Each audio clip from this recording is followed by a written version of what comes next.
Hello anime lovers, स्वागत है आपका वाइपर एनिमे एक्सप्लेन्ड चैनल पर। और आज हम देखेंगे आई पेरी एवरीथिंग के एपिसोड नंबर 6 को। इसके पिछले एपिसोड्स की लिंक आपको डिस्क्रिप्शन में मिल जाएगी। तो चलिए जानते हैं आगे की कहानी को बिना किसी देरी के। एपिसोड की शुरुआत में हम कुछ डीमन जाति के बच्चों को देखते हैं जिन्हें जेल में कैद किया हुआ था। रोलो भी इनमें से एक था। इन बच्चों को शापित बच्चे कहा जाता है क्योंकि इनके अंदर मॉन्स्टर्स को कंट्रोल करने की शक्ति होती है। खाने को इन्हें सड़ा गला ही मिलता था। रोलो ने सुना था कि काफी समय पहले ये बस पालतू जानवरों को ही कंट्रोल कर पाते थे, लेकिन फिर किसी ने एक मॉन्स्टर को कंट्रोल करके उससे युद्ध छेड़ दिया जिसमें कई लोग मारे गए। इंसान अब डीमन जाति से नफरत करते हैं। अगर रोलो किसी इंसान को आंख उठाकर भी देखता है तो उसकी बुरी तरह से पिटाई हो जाती थी। रोलो अगर पूछता है कि मुझे क्यों पीट रहे हो तो उसे और ज्यादा मार पड़ती थी। इतनी मार पड़ती थी कि उसकी सूरत ही बिगड़ जाती थी और उसे 3 दिन तक पानी के अलावा और कुछ नहीं मिलता था। रोलो को पिंजरे में बंद करके जनता को भी दिखाया जाता था और सब उसे गाली देते थे। रोलो अपनी पावर की वजह से लोगों का माइंड भी पढ़ सकता था। वो सुनता रहता था कि कैसे लोगों के अंदर डीमन जाति के लिए गुस्सा और डर भरा हुआ है। जब उन्हें पता चला कि रोलो माइंड रीड कर सकता है तो वो और ज्यादा वायलेंट हो गए। रोलो को बहुत बुरी तरह से ट्रीट किया जाता था, लेकिन बदला लेने का विचार कभी उसके मन में नहीं आया। वो कभी किसी को चोट नहीं पहुंचाना चाहता था। अब एक दिन रोलो से कहा गया कि वो अपनी पावर का यूज कर इन मॉन्स्टर को कंट्रोल करे और आने वाले युद्ध में देरिदस का साथ दे।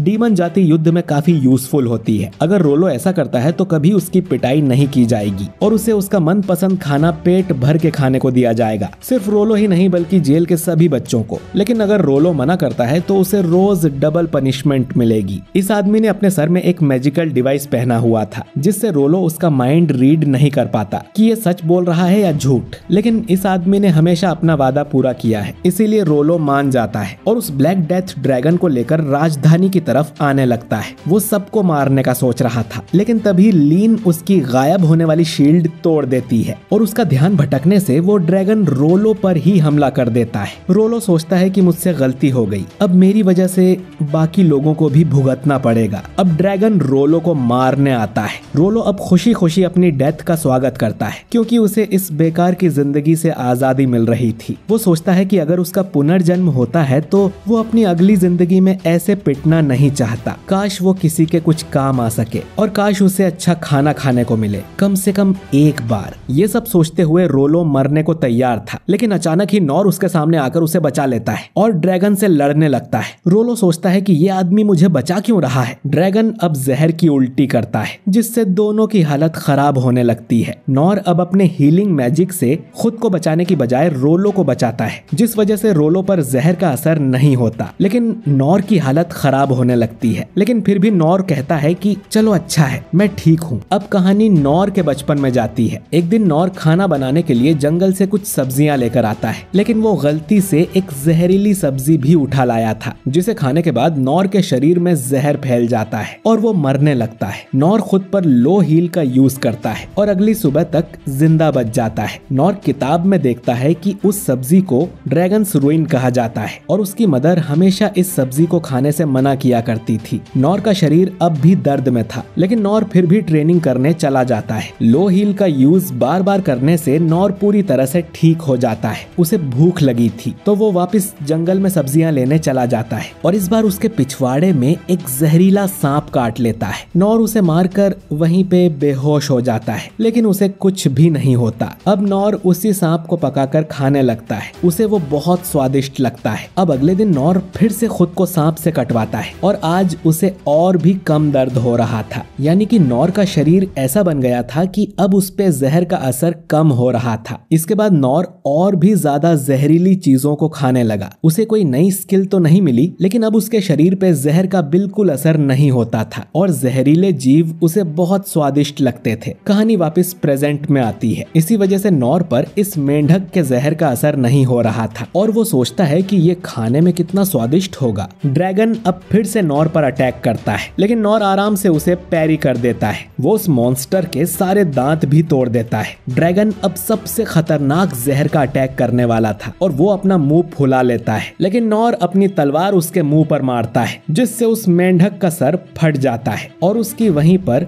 मौत हो जाती है। नॉर सोचता है कि कितनी अजीब बात है कि इतना बड़ा मेंढक शहर के बाहर है, लेकिन खाने में तो ये बहुत टेस्टी होगा। नॉर अब रोलो से पूछता है कि क्या तुम ठीक हो और तुम अकेले इस खेत में क्या कर रहे हो। रोलो बोलता है कि मैं उस मॉन्स्टर को यहाँ तक लाया हूँ और उसने ये मॉन्स्टर शहर तक ले जाने का प्रॉमिस किया था। अब ये सुनकर नॉर को लगता है कि वो मेंढक जरूर खाने के लिए ही था और ये बच्चा उसी की डिलीवरी करने जा रहा था और उसे जिंदा ले जाने से वो ज्यादा देर तक ताजा रहता और इसने खुद पर इनविजिबल सील इसलिए लगाई होगी ताकि कोई उसका मेंढक चोरी ना कर ले। शायद ये बच्चा अपने फार्म पर ऐसे जहरीले मेंढक पालता होगा, बिल्कुल जैसे कोई बकरी पालता है। और नॉर ने इस बेचारे गरीब की फूड डिलीवरी खराब कर दी। नॉर माफी मांगता है उसके कीमती खाने को मारने के लिए। नॉर उसके पैसे चुकाने को भी राजी हो जाता है। रोलो कहता है कि उसे कोई पैसे देने की जरूरत नहीं है, सब ठीक है। नॉर कहता है कि ठीक है, लेकिन तुम इतने बड़े मेंढक को यहाँ तक कैसे ले आए। रोलो बताता है कि मैं मॉन्स्टर्स को कंट्रोल कर सकता हूँ। रोलो को लगता है कि अब नॉर भी उसे गाली देगा, पर नॉर सोचता है कि ये छोटा बच्चा इतने बड़े मॉन्स्टर को कंट्रोल कर सकता है, ये तो कमाल की स्किल है। रोलो बताता है कि ये एक तरह की शक्ति है और वो इसके साथ ही पैदा हुआ था। नॉर कहता है कि ये तो और भी कमाल की बात है, ऊपर वाले ने तुम्हें ये टैलेंट गिफ्ट दिया है। रोलो अब हिम्मत करके बताता है कि मैं डीमन जाति का हूँ और सभी डीमन जाति के लोग मॉन्स्टर कंट्रोल कर सकते हैं। अब नॉर बोलता है कि अच्छा, डीमन जाति कोई ट्राइब है और सिर्फ उनके पास ही ये पावर है। नॉर सोचने लगा था कि अगर उसके पास ऐसी एबिलिटी होती तो वो क्या करता। वो जंगल के जानवरों से अपने खेत के काम करवाता, वो बर्ड्स का इस्तेमाल कर लेटर डिलीवर करवाता, रात में भेड़िए उसकी रक्षा करते, कितना मजा आता।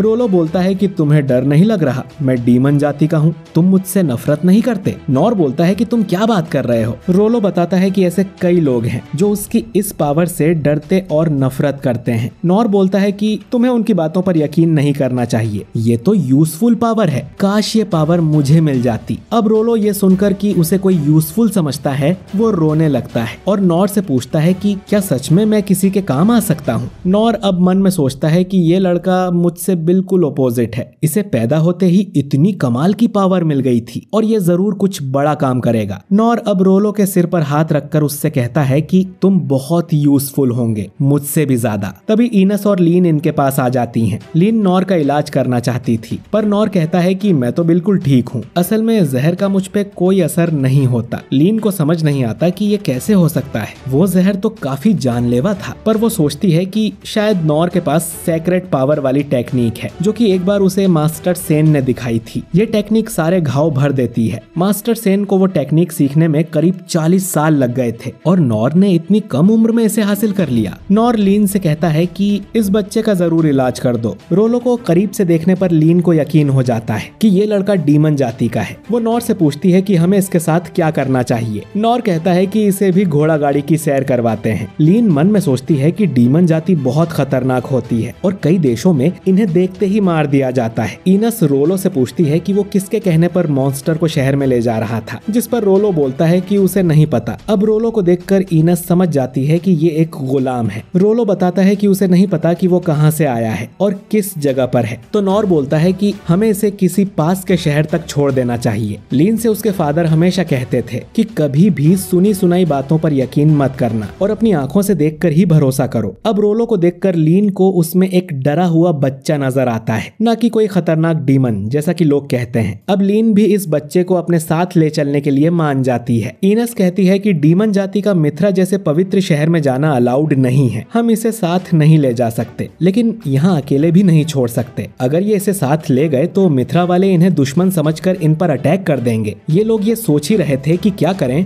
और तभी इनके पीछे एक आदमी आ जाता है जो दिखने में काफी खतरनाक लग रहा था। वो कहता है कि मुझे लगा था अब तक ये मारा गया होगा।